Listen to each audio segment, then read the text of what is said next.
My dad built a lot of stuff in his free time. If he wasn't watching fly fishing or reading Tom Clancy novels, he was carving something. He made tons of birdhouses. Not that he was into bird watching, but I think he really missed working and adding on to the home. If he couldn't afford the time to build onto our own house, he would have to settle with watching birds move into their little homes. We kept an old mattress in the bed of that ugly yellow truck, so we would drive it deep into the woods and then watch the birds fly into their houses while the sun set. Usually it was accompanied by venison jerky or a cold Coke, but not a lot of talking, which is how we both liked it.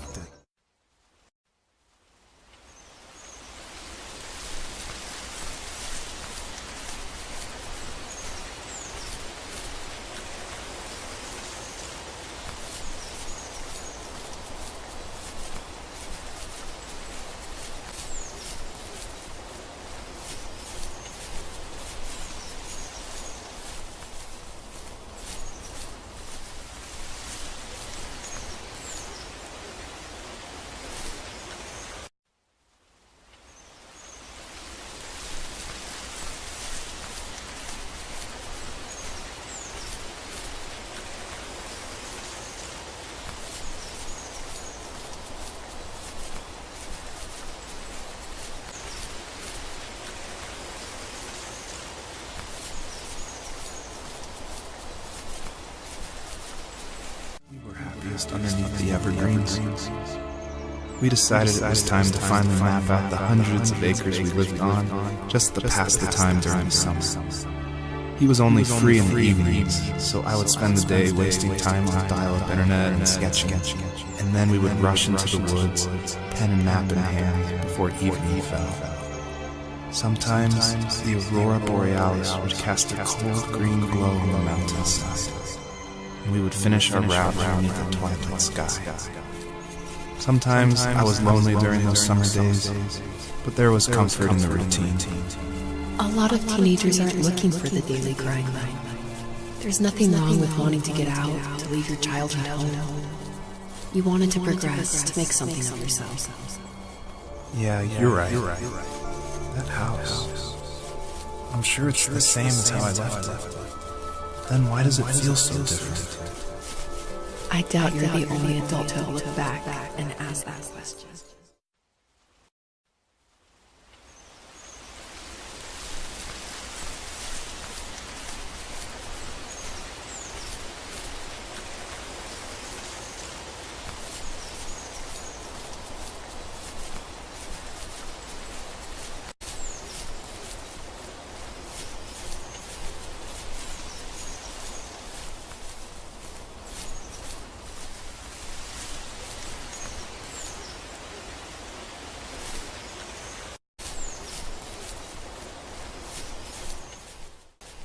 Even at my most distant, at the times when I detested him the most, he kept reaching out.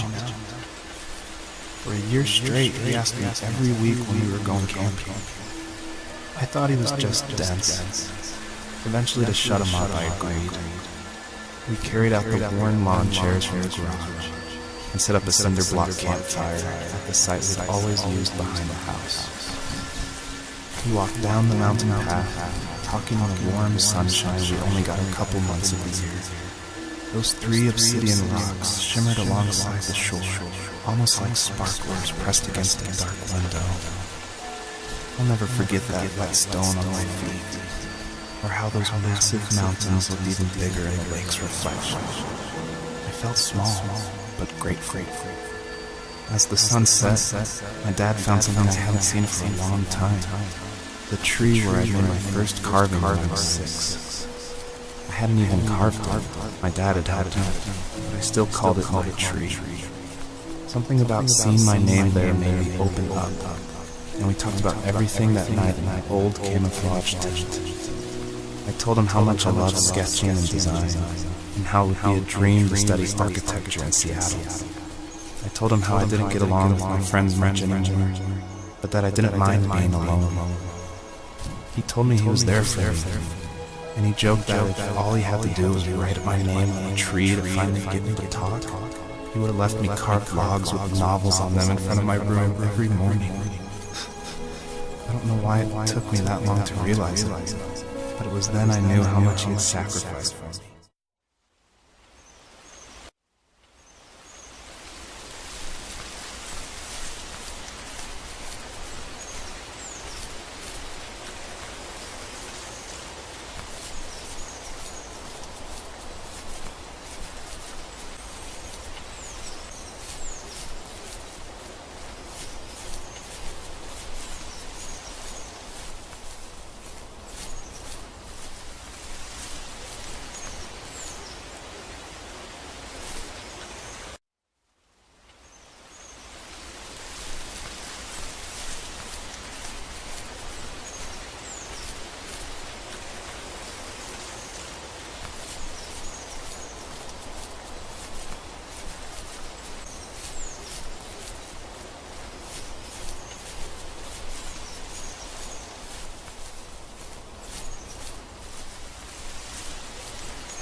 pieces of a shed and car long left unused. I used to ask him all the time who those people were that left all this junk. And I'm sure he got so tired of hearing it that he made up some elaborate stories how a brown bear ate them and haunted the woods afterwards. What's funny is I think it made those people seem more real. Growing up thinking they were still hanging out like they couldn't say goodbye. I used to tell my friends how I could swear I saw spirits move near the water, and that always freaked them out. I guess it didn't bother me, because the way I saw it, they were normal people with old cars and sheds, just trying to figure out how to survive and be happy in the middle of nowhere. It was a cool thought that they didn't want to leave, but I was a weird kid. Well, you had good company since those ghosts liked living in a place where they were brutally devoured.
Stood nearby and phased, like nothing was wrong. My dad is dead, and he's never coming back, Rachel.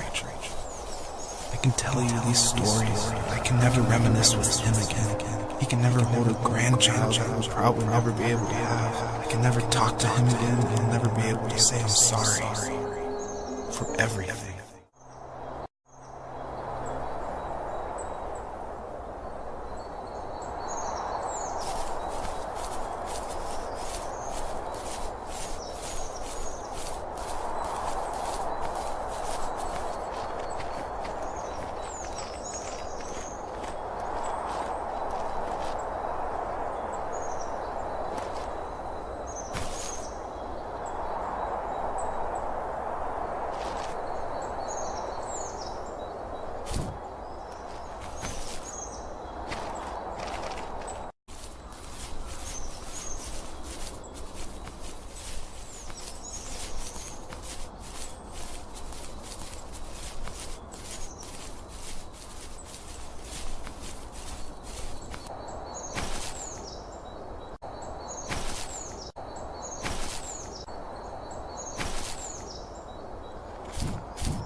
I need to go to bed. I just can't talk about this anymore. Good night.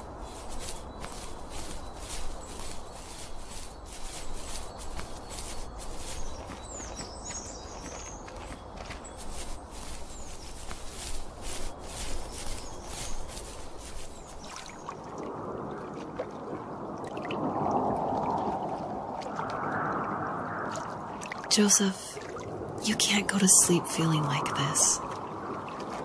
I'm sorry for everything, and I know you need space, but I'm here for you. You don't need to feel so lost. Joseph, have I ever told you what my mother was like?